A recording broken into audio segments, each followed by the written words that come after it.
UFC has been on the rise for more than a decade now. However, women in the sport have been featured for less than a year. KOLand's Kat Clark has more on how former Lincoln graduate Shayna the Queen of Spades Baszler is leading the fight. Obviously, the UFC is the stage to be on if you're a mixed martial artist. On November 16, 2012, Ultimate Fighting Championship President Dana White announced that the UFC would begin featuring women's fights. For Sioux Falls native and mixed martial arts fighter Shayna Baszler, that opened the door to dreams she didn't think would ever be possible.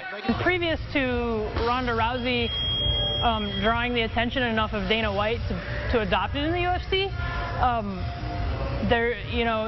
there wasn't that dream for us. And now it's real. We can be on the biggest stage available to our sport. So it's really cool.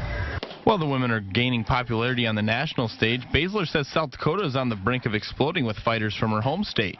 It's the truth. I mean, we just adopted a commission, so we haven't been able to put any real professional shows on in the state, so it hasn't attracted fighters.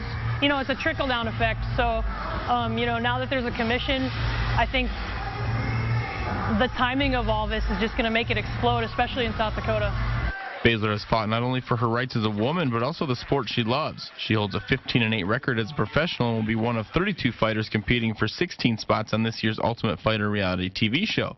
She couldn't say, however, whether she made the cut or not to be on the first season with the women's class. However, she is excited to be part of the women's movement in MMA. Now it's a dream, and I think that because it's a goal, you're going to see a lot more women get into the sport now. It's just going to grow because there is a visible end goal. In Sioux Falls, Kat Clark, KOLand Sports. You can see if Baszler makes the cut to join this year's Ultimate Fighter September 4th on Fox Sports 1. Still ahead, a preview of the West Central Trojans and a look at the nominees for the Viewer's Choice Game of the Week. We'll be right back.